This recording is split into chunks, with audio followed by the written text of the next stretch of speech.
اس کی شادی سے 2 دن پہلے میں وطن چھوڑ کر دبئی چلا گیا اور پھر 5 سال بعد واپسی پر میں بابا فرید الدین کے دربار پر حاضری کے لیے گیا۔ میں وہاں بیٹھ کر دعا کر رہا تھا کہ اچانک مجھے اس کی یاد آنے لگی۔ اتنے سالوں بعد مجھے اس کی یاد آئی۔ اس کی یاد نے میری طبیعت خراب کر دی، میرا دم گھٹنے لگا۔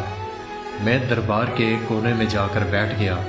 میں یہ سوچ ہی رہا تھا کہ آج اتنے سالوں بعد یوں اچانک اس کی یاد اس قدر کیوں آ رہی ہے کہ اتنے میں میری آنکھ لگ گئی۔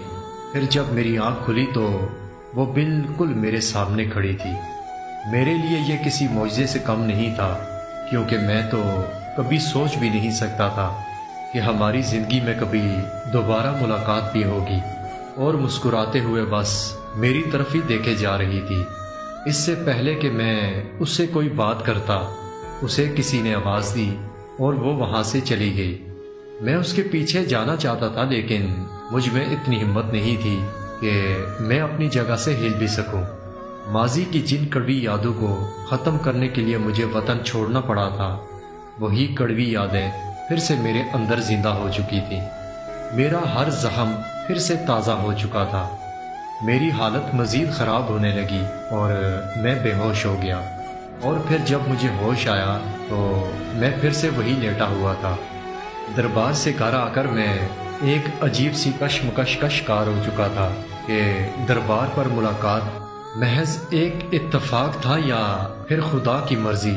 اس بات سے نکلنے کے لیے اس کو دیا ہوا وعدہ مجھے توڑنا پڑا، اور مجھے اس کے گاؤں اس کے ماں باپ سے ملنے جانا پڑا۔ وہاں جا کر مجھے یقین ہوا کہ ہمارا ملنا محض اتفاق نہیں تھا، بلکہ اس میں خدا کی مرضی تھی۔ اس کے گھر والوں نے بتایا کہ وہ تم سے شادی کرنا چاہتی تھی، لیکن ہم لوگوں نے صاف کہہ دیا تھا کہ خاندان کے باہر شادی نہیں ہو سکتی، اور پھر ہم لوگوں نے اس کی شادی خاندان میں طے کر دی۔ اس نے بہت زیادہ شور مچایا تھا، مگر ہم نے اس کی ایک نہ سنی۔ کاش تب ہم اس کی بات سن لیتے، آج وہ ہمارے میں زندہ ہوتی۔ اس کے گھر والوں کی یہ بات سننے کی دیر ہی تھی کہ میرے رونگٹے کھڑے ہو گئے۔ انہوں نے بتایا کہ وہ اپنی شادی والے دن زہر کھا کر مر گئی تھی۔ دربار پر وہ میرا خواب تھا یا پھر خدا کا معجزہ، لیکن میں سچ جان چکا تھا۔ جسے میں بے وفا سمجھ رہا تھا، اسی نے تو محبت میں اپنی جان دے دی۔